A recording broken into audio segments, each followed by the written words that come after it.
Hey guys, welcome to Support Your Child Seminar. This is Kyle Parks, your host. I'm here with Nick Frank, CEO of SBA, and Quinn Taylor, CEO of Boundless. Today, we're going to cover several topics, including athletes from SBA, and also talking to Quinn about NIL and how that's affecting baseball today. We're also going to talk a little bit of mental performance and how we can get your kid to think like an elite athlete. Nick Frank, first question for you. As the SBA head honcho and CEO, talk about the core values at SBA and how that shapes the environment around this place. I think we're a family. So I think in the travel world that we live in today, it's not a lot of like getting to know each other and stuff. Guys just go out there, they put a jersey on, they pitch, they do their thing, they go home. I think at Sportica, what we're trying to create and what we have created is basically find yourself there as a person, as a player. Grow within the program at a young age, starting at EU. Hopefully stay here for a long time, and then we get to tell your story, and we get you into college. I don't think the goal at 8U is to go to college. I think that goal is to be an athlete. Get to Cooperstown, Trees Park. Enjoy that moment. Get to 60-90 at 13U. Get to the high school team. Make the freshman team, and how quickly can you impact your varsity team? And then let's talk about college. And then if we're, God bless, we go pro. That should be every kid's dream. But as I look at it, I think that what separates us and everybody else is we're trying to grow with each other in every aspect of life and baseball. And we want the top tier athlete and family to be here and believe in what we're doing. And I think that's just hard to do in today's world because I think there's a lot of pressure for kids at an early start. And I think that when I was playing, and these guys are younger, but even you're younger, when they were playing, it's harder now to be a kid and just enjoy the game. So I think it's our job to try to make that come back. You talked about the college level and these kids playing and getting to Cooperstown. What are the key attributes that you see for rising players to get to that college level? Be a sponge, listen, be a good teammate, know how to fail, right? This game is a game of failures. I fail every day, but if you learn from failure, you can overcome it. And I think that don't turn a bad game or a bad at-bat to bad at-bats or to bad games or a bad weekend. Learn, move forward, keep your head up, pick your teammates up, and take accountability. And I think if you're able to do that, you can go really far in this game because this game is always about constantly adjusting and making adjustments. And just like, being the owner of sport of baseball, we got to adjust and evolve every day and every year. And that's why I want to surround myself, with the best coaches and make myself the best I can be. Building on that previous question, how do you balance the relationships you have with college coaches and the players when you are doing this recruiting process? When I'm talking to college coaches, it's always going to be the truth. So I know that, if I'm talking to a top, if I'm talking to Virginia Tech, Rutgers, the top schools, I'm going to tell the truth. If we don't have a player that can play there, you're not going to see them come into Sportica. If we have that player, I can make that call and they're going to come to Sportica or go to, they're going to be a domination that we want. They're going to be at these places, but I reach out to them every year. They reach out to me every year. We keep in touch to the winner. And I tell the truth about our players. If we have that type of athlete, then we have that type of athlete and they're going to show up and listen. And I think they appreciate that. Talk to those guys, get to know them. They appreciate honesty. What they hate the most is coming to Sportica. And although it's never happened, but we'll use Sportica as an example. And there's 15 guys that throw 82, 84, and no one can play Rutgers. They're like, you're wasting your time. It is great for social media. It's eye candy, but it's not real. So when Rutgers is here or our guys are good enough to play at such a high level, telling the truth is what starts. And they love the story. If you know a lot about the kids at the family, the story is pouring on them. And speaking of stories, you've sent countless players to college. Are there any players that stick out in your head that you really love to see them when they got to that college level? Oh, man. And I think that goes with what we touched on in your first question. Why we're different, culture, what Sportica baseball is. I know all, and obviously I keep in touch with them. Hunter Del Gershio texted me last week. He was struggling. He's not in the starting lineup anymore. I said, send me some video. Let me help you. And I'm not saying it was me, but just to calm down. He gets a pinch hit home run that week, right? So Hunter made the adjustment. Just needed some push and some good core, adjustments to be made and like simple things, right? I said, take a deep breath, relax, and hunt fastball, let it get deep, and hit baseball hard, bro, and power one up. And he did. So he was all pumped. So I think those type of things, we're building a relationship forever. It's not just when you're a great player. There's values in that, and that's why we are who we are. And I'm going to continue to be that. I don't care what everyone else does. I don't care what everyone else thinks. I stay in my lane. I care about Sportica baseball, and the sky's the limit. We're going to continue to grow and do those things. And I value every single player that has been here. But of course, the OGs, And that age group is the group that made me who I am and why you get to sit next to the gentleman today. So. And final question. You guys live on the "we are different" saying, and you Yep. guys rep that hard. Why are you guys different? What makes you guys different than every other travel organization? Because every kid that comes in here knows each other.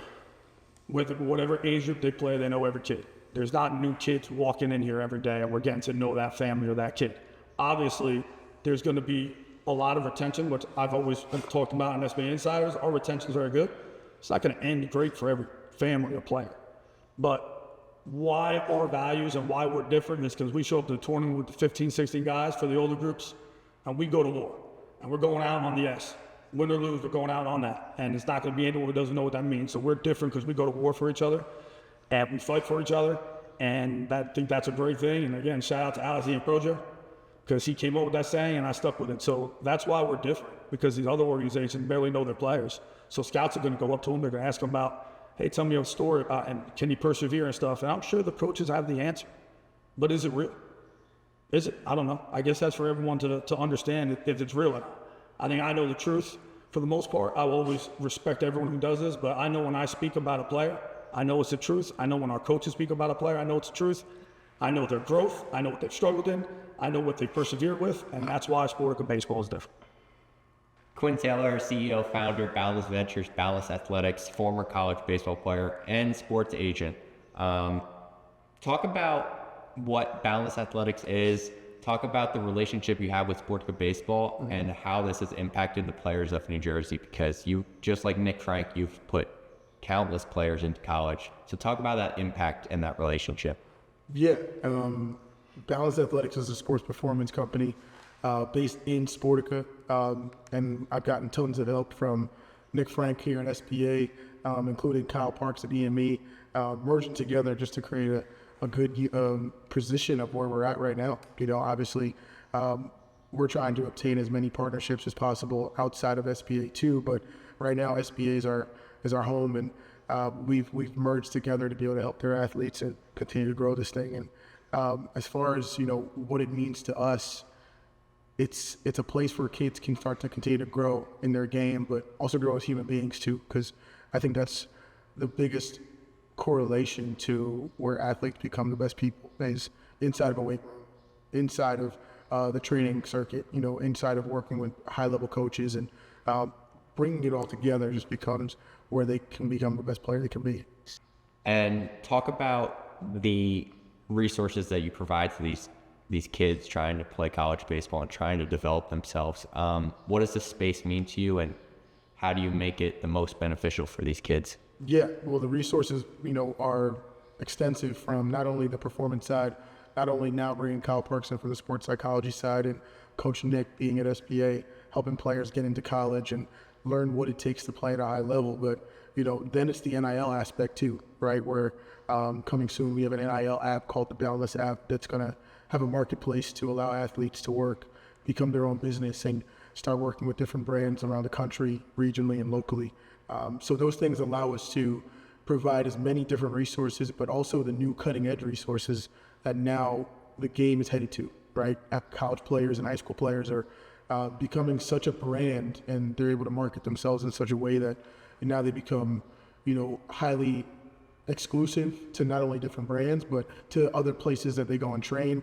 And so now it helps them put themselves on the map a little bit further. So bringing all those resources together in a building like this, I mean, you can't really beat it, right? And so the goal is to continue to not only build it for today, but to build it for later, and build it down the road, so that every player who walks through these doors kind of realizes that it's not only a one-stop shop, but, you know, everything I need in one place is here to be able to become the best person and best player I could be. Building on that NIL that you mentioned, dive a little deeper into what that means for the aspiring college baseball player, aspiring professional baseball player. How does that affect their recruiting process, and how does that affect their own brand that they're trying to build as they continue to develop as an athlete? Yeah, I think baseball is becoming a little bit late to the party as far as the major sports, but nonetheless, it's starting to become a major asset to colleges, and there's baseball players now making up to $500,000, $600,000 a year, which is beautiful for wherever we want to see the game go, right? Obviously, football and basketball become, you know, major major sports that, kind of fund what college sports is all about. But now baseball is starting to, get into the mix, and it's a great thing because it is a beautiful game to watch. And at the college level, it's so competitive now that you want to be able to get your worth with the amount of work that you're putting in. And so between Division I, that's obviously at the top 40, top 50 level. That's where you're starting to see most of the NIL money starting to go. But Division II and III athletes, you guys have as many opportunities as you want, and just putting your name out there, starting to market yourself on Instagram, TikTok, Twitter,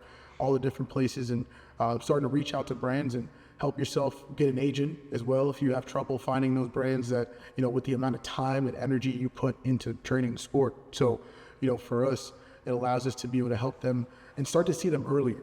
I think that's the part that now is starting to change, where, most scouts and most colleges are starting to see guys that are around 16, 17 years old, but now it's starting early, right? I know 13, 14-year-olds that I'm discussing how to get involved in NIL, even some 12-year-olds now who are starting to get, as proactive as possible. So it can start very young, and now our goal is to be able to get them in as quickly as possible. And, then on the flip side of the agency aspect, it's, okay, most athletes at the high level, specifically pro ball, most agents have to be able to pay for athletes to train, right? So if I were to represent a professional athlete right now, I have to go to another performance place and say, my athlete is a top 3 rounder and he is this good and he's in AAA right now and he's projected to be on the 40-man roster. Well, that performance company might charge me as an agent anywhere between $25,000 to $75,000 to train. So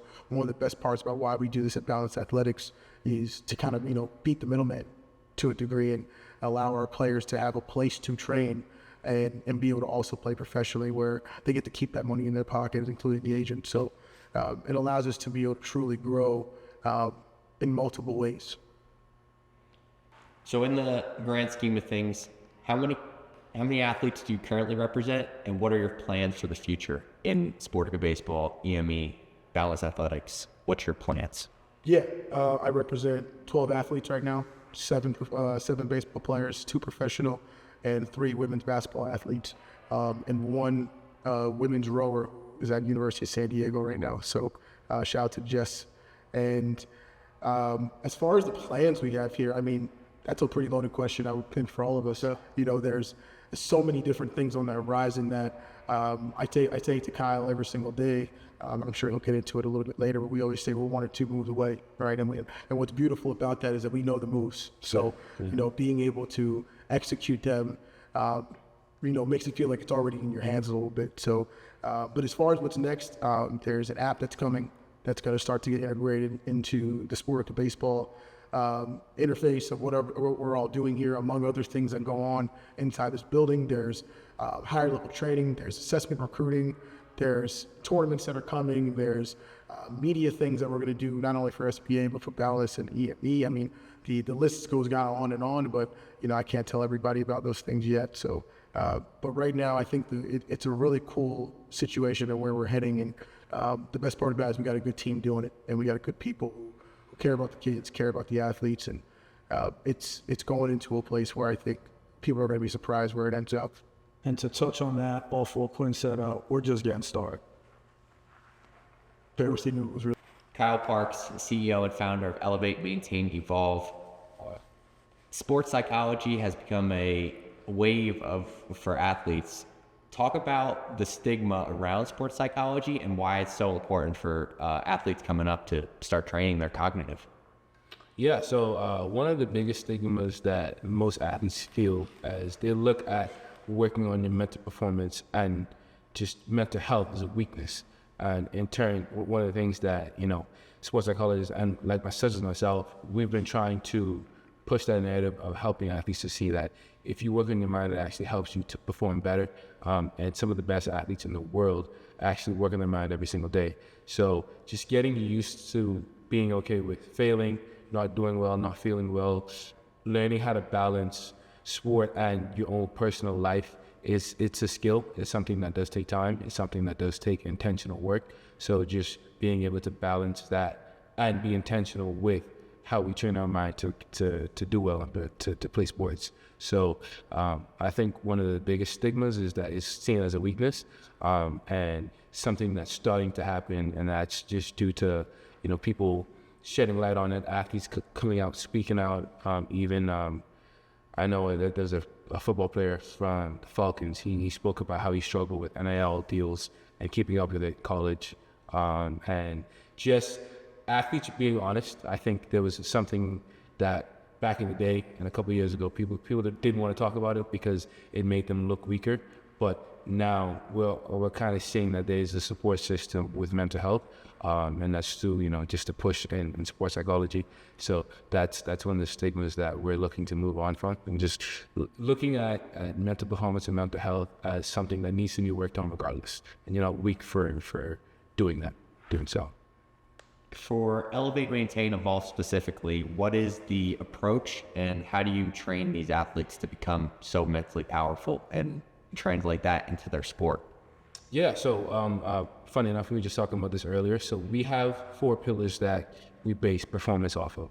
We have a tactical, we have a technical, we have a mental, and then we also have a physical. So for technical, you work on baseball skills or shooting or whatever skill that you need within your sport. For tactical, that's just knowing the awareness of the game. So how many runs is left on base, where you need to advance the runner, the pitch you need to make, the shot you need to make, kind of just paying attention to small game-like situations.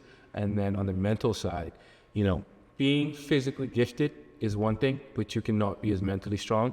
And I'm sure Nick and Quinn can talk about players that are physically gifted, but may not be as strong mentally, and that causes them to struggle. Or they may be physically gifted, but they don't have a good swing. So that all of that affects their performance. So essentially the goal in EME is kind of touching on all 4 of those, but specifically highlighting and enhancing the mental capabilities, which I've divvied as a cognitive and a psychological aspect to it, and just making sure we can enhance those two factors and components that will get a very mentally elite athlete. Are there mental characteristics among athletes that stand out above the rest? And if so, how do you identify that as an athlete to make sure you're covering that area? Yeah, I think one of the biggest things that I've realized so far with the athletes that I've worked with and the high-level athletes that I've been around is they're all fairly confident, even to a point where it may seem arrogant to others, and they're also very resilient. So they're good with handling adversity. They're good with being set back. They're good with adversity. They're good with just dealing with whatever life throws at them. And I think that speaks to maybe sometimes the environment that they grew up in, how they were raised, and just as they get older into their adult life, being able to now have an identity as a man or woman, and being really set in that identity, so they know exactly who they are when they wake up. They know exactly what their day is going to look like. They know exactly how to handle if things within that day doesn't go right, and then they also know how to deal with failure really well. I think Derek Jeter, spoke about it best. Top farm, yeah. Yeah, I think he spoke about it best. We live in an affiliate sport, and one of the things that he did was just he kept it simple. So, not executing on one play or one pitch doesn't mean that the at bat's over. Being able to deal with next play, and kind of keeping that mindset throughout just your life. And I think he spoke about how baseball taught him to deal with failure. So that's something that a lot of elite athletes, such as LeBron's, the Serena Williams, the Caitlin Clarks, even if you see the tournament now, struggling early, they come back. They usually are able to. We expect them to come back and perform. So that's a quality and trait that a lot of them have: just confidence, great identity, and then resilience as well. So Kyle, real quick talk for you. I think the question I'm going to ask for the sport of baseball guys is, when do you think an athlete should start to use the mental side and the cognitive part of training? Because I think for the most part, when I'm getting emails and people are asking me, they're like, hey, that's really for the high school guys, the guys that are getting ready for college.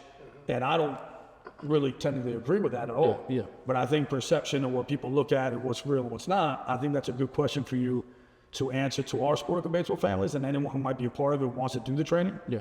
because you're talking about athletes, LeBron James, Derek Jeter, all those guys, Caitlin Clark, but they're different type of athletes, right? Like, they've made it. So, like, what age do you think an average baseball guy, a kid who's pretty good, that barrels it up a little bit, 10, 11 years old, is pretty good on the mound, but when things go bad, they go bad. Yeah. And they can't come back. What age do you think a sport or a player should start to dive into what you were doing and providing that program? Yeah, so I mean, I think parents that still have questions regarding the timing of mental performance, there's two questions that I'd always start out asking is, when your kid goes and he performs and he fails, what's his response? And I think if you investigate their response, if it's usually really bad, that's also a sign that, you know, mental performance is probably needed. If they don't respond to your criticism well, or criticism of others well, I think there's also a sign that the mental performance is needed. Learning to build an identity doesn't take 2 years or 3 years. It takes a really long time. We're constantly, even you speak for yourself and Quinn, we're always working on that identity for the rest of our lives. So being able to really perfect that at a high level and perfect confidence is not something that happens overnight. Being able to perfect resilience is not something that happens overnight. That's why you see U.S. Marines and the Army spend all this money to train soldiers, because that takes a lot of time. And they go through 3, maybe 5, up to 10 years of hard work and pretty much, you know, getting put through the ringer mentally to be able to go out there and protect our countries. But to speak, so that I consider them one of the most mentally equipped, some of the most mentally equipped humans, and that's something that they work on every single day. They go at it 100% every single day. They learn how to deal with fear. They learn how to deal with failure. They learn how to be confident, they handle lives, and so doctors and all these high performance people. So that's something that takes a long time. So if you're 6, 7, once your kid starts to develop a personality and you see that they don't respond well to certain aspects of the game, whether it be failure, whether it be confidence, whether it be time management, whether it be like, that's where you as a parent, you have a certain role. And I think that's where a lot of confusion happens as well. So parents think that they can mentally whip their kid into shape, and in reality, it's just that parent's job to be supportive.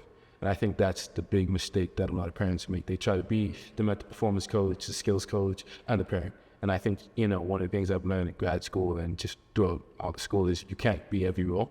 You have to learn to give certain roles to everybody. Not everybody, and trust something. yeah, not everybody can be Nick Frank, and like Nick Frank can say certain things to your kid that you just can't say, and they will probably more than likely be more receptive to it. So can other coaches, and I think parents have to be okay with being in the role of just a support system. You know, some days your kid may cry to you, and some days he doesn't want to talk, and you got to be able to just navigate that and give your kid what they need. So again, just looking at mental performance as a mindset coach, and that's that person's role in your kid's life. And unfortunately, just like a hitting coach, a strength coach, you gotta pay for it. But I mean, I think that's where it gets hard, right? Yeah. So, and that's going to lead us into our next segment, basically talking about what we're going to start to try to do for assessments for our freshmen, sophomores, and juniors, which you don't have to pay for. But to give every player here what we feel like they need to do in 2025. Yep. Because hopefully they're all returning to get better and get to where they need to be, which is college baseball when you're in high school and varsity baseball. Great. But no, thank you for answering that question, and I think that's important for everyone who's going to watch us, specifically in our program, or anyone who's ever thinking about why they should join sport and baseball. Correct. I like it. Last question for you, Kyle. Some athletes have a tendency to train themselves into a burnout. Just talk about how to deal with burnout and how to overcome that as an athlete. Yeah, I think one of the biggest things with burnout is a lack of purpose, and then not only once you get to a point where things are repetitive and you're no longer enjoying it, then we're teetering on the side of burnout. So not all really good athletes really like going and training. I think Michael Phelps talked about it a lot. He hated swimming to a degree, and he was very disciplined in going to practice and waking up, swimming twice a day. So how do you mentally prepare yourself to be equipped to handle not liking it, but also not burning yourself out. And I think that's where you kind of have to lean more to the human side of yourself. So, for example, you will have Giannis, LeBron. They're very kind of focused and involved in their family life and themselves as humans. And I think you see that shift in the culture, at least today, where they're doing podcasts, you know, they express themselves a little bit more. They lean more into their personality. We, as a public, know more about athletes and who they are as people than we ever have. And I think that's just a shift in them being able to not only perform at a high level, but also pour into their human life as well. I think once you pour into the athlete side of yourself too much, then you almost neglect the human side of yourself, which, like I was saying, potentially can lead to burnout. So being able to pour into your social life, being able to pour into your family, to keep up with hobbies, to do things that the person that is the athlete likes to do outside of sports, kind of protects yourself from burnout. And then just knowing how to step away. Giannis says he doesn't talk basketball inside the house. I forgot who it was. I think it was Tyson. He doesn't like to talk boxing inside the house. So these athletes are getting really good, and past athletes that have succeeded and played probably as long as LeBron has, they shut off the sport once the sport's over. So that allows them to feel human, and then it almost feels like a job, which, you know, we all have to work. But, you know, people work in the adult life or on regular jobs for 30 years, and they only get burned out. Obviously there's some degree of liking what you do, which athletes do like what they do, but they have lives and kids and things that they're doing that almost make it seem like I'm just going now to work. And people that approach the game with a business mindset, as far as I'm going to go work and then I'm going to go enjoy my life outside of work, they tend to have a better outlook, and they burn out less. Off with the same question of how do you avoid burnout? This is kind of a question from both of you, and like kind of how would you approach it for the program? But for Nick specifically, what do you think the next phase of baseball is, or at least youth sports, where it's going? Because everything we're playing youth sports at this point, 12, 11 months out of the year, to some degree, right? And there's not really that intramural aspect that we used to have, where players would go play baseball for the spring and summer, and then they'd go play football, and then go play basketball, and then they'd get ready to play baseball. And that time got a little bit more mitigated. Now, I do also understand the specialization of the sport now, because I think there's so many more tools for the player to get specifically better at the game, which is obviously where we come in. But do you find that it's becoming a little bit more challenging for the player to kind of always mentally be focused, kind of speaking on the burnout? And would you have any solutions inside the program? Like, I have a couple of solutions that I've thought about, but I want to hear your take on it. I think from 12 years old down, the more sports you play, it's probably the better. Yes. It gives you a little bit of break, but I do think one day a week. So if I'm in basketball season and I'm playing basketball for, you know, rec and AU or high school, whatever old you are, right. One day a week, pick up a bat, hit off the tee, do in-season training, work on your body. Because I do think that every sport now is a 12-month-a-year thing, or 11 months, like you touched about. And then I think as you get older, I think it's okay to still do that. Middle school, play sports. I know college recruiting, they like guys that play multi-sports. But at some point, you got to figure out what your best shot is to go play college. And I think every family and every kid is different, and they'll make that decision when they feel like they're ready to do that. But I think it's hard. So what we do here is, you know, we have our practice schedule in the winter. We have our showcase schedule. We have our game schedule, and you just communicate with us, and you'll get punished for it. Right. Like if you're doing another sport, then you're doing another sport, and we're going to support you. Yeah. But I think it's hard, because I do agree. I think football is 12 months a year, basketball is 12 months a year, baseball is 12 months a year, lacrosse, tennis, I mean, you name it, you know, soccer. It's hard. When I think back when I'm 41, you know, when I was playing soccer, it was, you know, August to October. Right. I was playing basketball, it was November, December, January, February.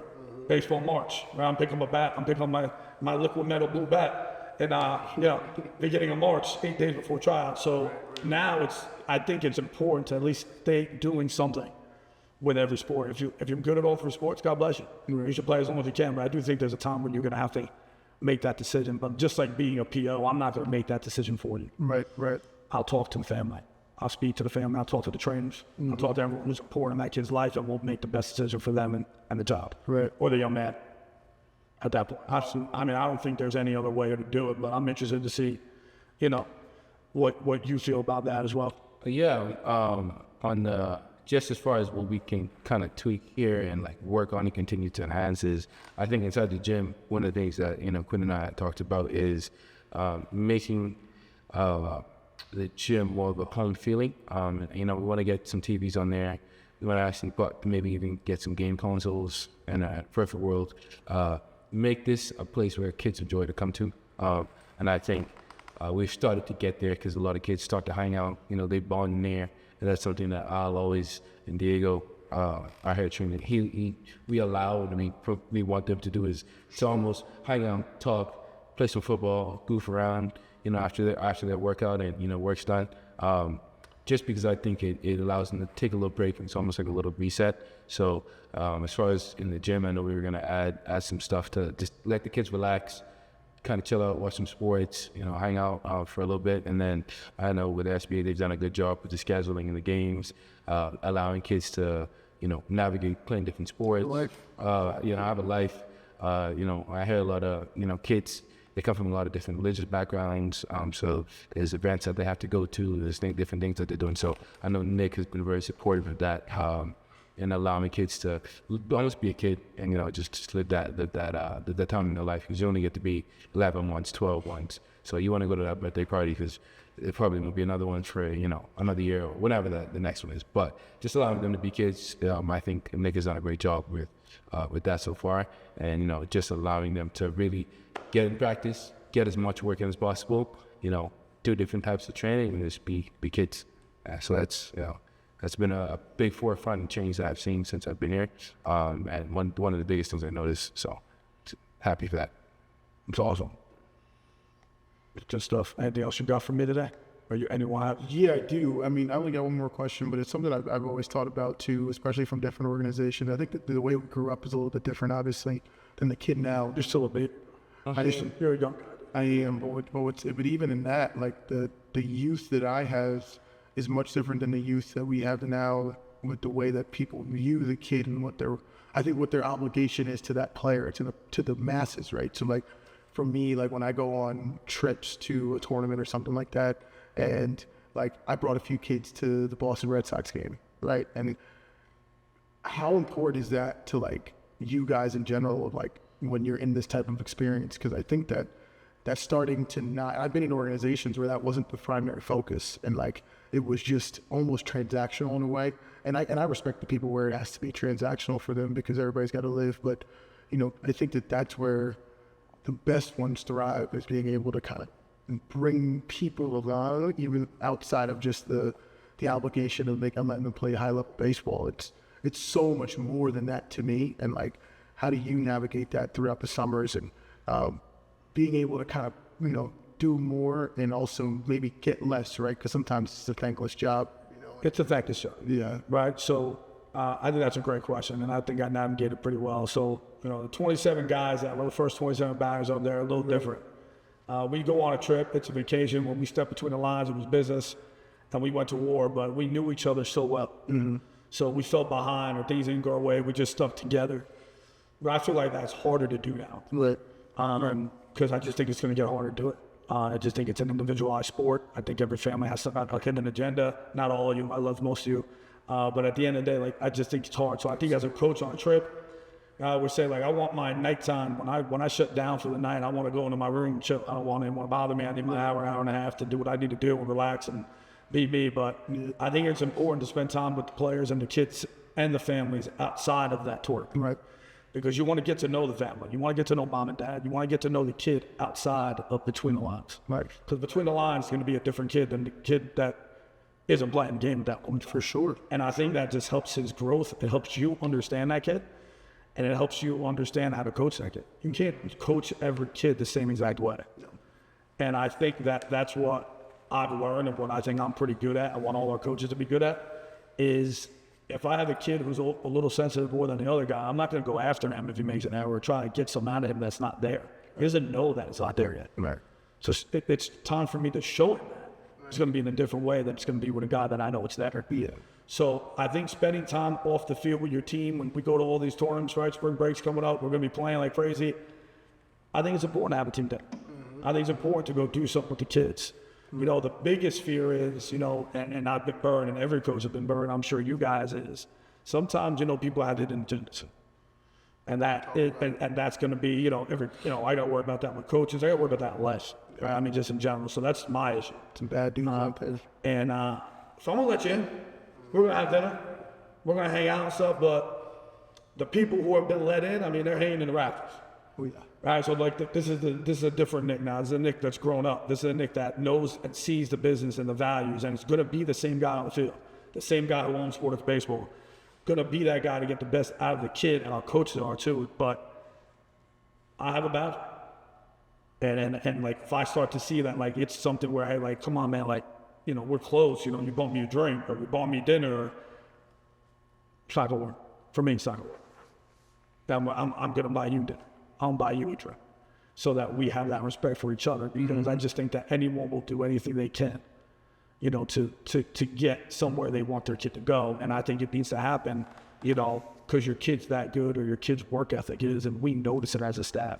To come be able to talk on the phone every day like we do, and there's so much work that goes into it that don't happen in this building, that happens outside on the phone because we're all traveling doing our stuff, right? And I think that people don't realize that. Like, oh my God, here's the bottom line, this is what we make. Like, no, there's so much time that goes into it. It's 7 days a week, 365 days, 24 hours a day. So if I can get a couple hours, I'll take a couple hours. But if I can't, I can't. And I just want anyone, like there's a line, there's a line drawn in the sand. Yeah, I got it. And no one will ever know what I curate. Because I'm not good at it, but a lot will be great. Right. But I think that's an unbelievable question, especially for young coaches. Yeah. Coaches are like, oh, they love me. I know that a parent don't love you unless your son's taken care of. Yeah. I know. Right. So people come up to me all day, Nick, we love you, man. We love you. I say, do you?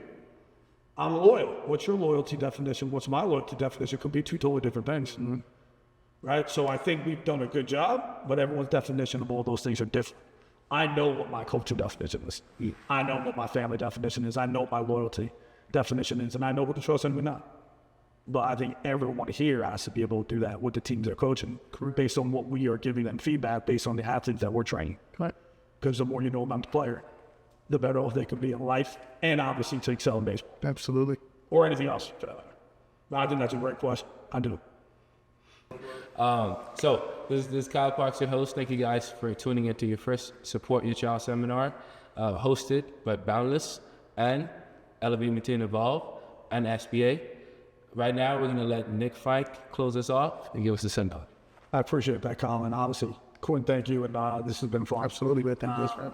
Next Sunday, April 7th, for the first time, we decided as a staff, a lot of phone calls, a lot of different things, that we're going to bring in our freshman group, our sophomore group, and our junior group on Sunday, April 7th. If you are going on a college visit or you're at a showcase, that I understand you can't attend, but we're going to put you through a workout. These guys are going to run a professional workout, a college workout. We're going to get your numbers. We're going to match them up to what a Division I athlete would be, a Division II athlete would be, a Division III athlete would be. And then we're going to send you on Monday back to your high schools to go out there and compete, right? But I think this is the first time we're doing it. We're doing it for no charge for our sport of baseball athletes because I think it's important. It's something we've never done. And now that we have a weight room and we have all these guys here that can do it, I think it's a good idea to start to, as a freshman, sophomore, and junior, to give them what they need to do, what it really looks like to be a Division I Power 5, to be a Division I smaller scale, Division II, Division III, JUCO, college, and obviously grades are important. We can talk about that, but we're going to have a lot of staff here. We're going to make it, fun, competitive, keep building that family and culture in a good way, because if one succeeds, we all succeed. And that'll be April 7th, so that's really for the sport of the baseball guys. It could be broken up differently as we move forward. It could be bigger, but I think for our athletes, it's going to set the bar going into our summer. Correct.